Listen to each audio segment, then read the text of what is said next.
在等了5个月之后呢，我终于收到了来自日本的这一套JAOS 的升高套件给吉姆尼的。大家好，我是 BIN， 欢迎收看这期的视频。这一套升高套件呢是来自日本老牌的越野改装厂 JAOS， 他们专门给吉姆尼出的一套升高套件。这一套套件呢，它是14段阻尼可调的，然后再加上了钛合金的这个竞技的弹簧，整体重量呢非常的轻，然后质感也非常的好。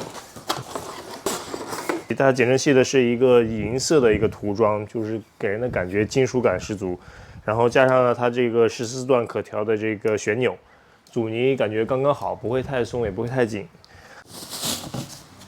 然后呢，这个是弹簧。这个系列是 Battles， 然后弹簧它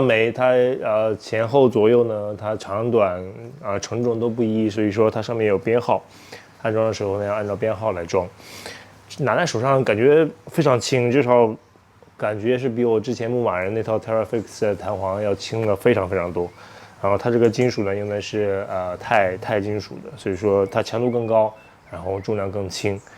我们现在就在车库里，我尝试把它装上去，然后接下来我会再试一下路面的反馈怎么样，然后给大家做一个简单的评测。OK， 那么我们现在开始安装吧。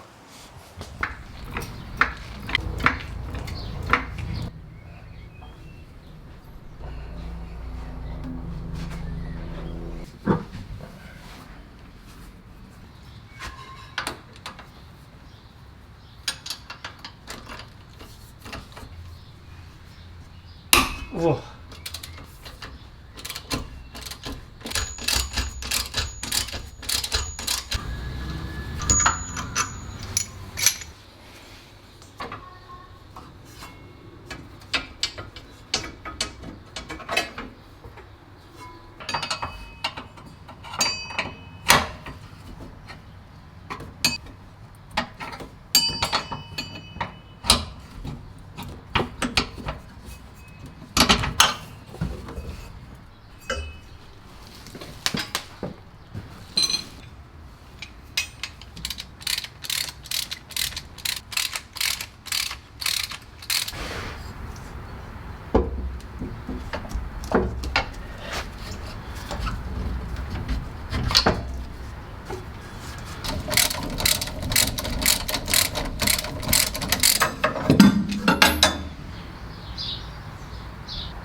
哦。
还有2个关刀呢要换。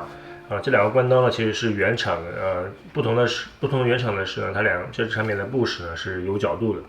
这上面呢已经经过了调整，根据我们的2寸升高进行调整以后呢，给我们增加了2度。我们等一下换前避震的时候也要把这个给换上去。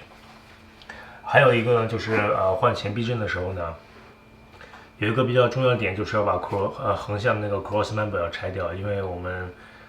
需要前桥往下降更多的幅度，所以说这样的话，它的传动轴因为连着前桥嘛，它传动轴往下降的时候就会碰到这个 cross member， 所以说你把它拆掉以后呢，它们下降的幅度会更大一点，这样呢更有利于我们把弹簧拿出来或者放进去，这样更会方便很多。OK， 那么我们现在就开始换前面的减震和弹簧。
那么刚才呢，我已经把 JAOS 这套呢升高套件已经装上去了。那么现在的状态呢，就是2寸的一个升高的状态。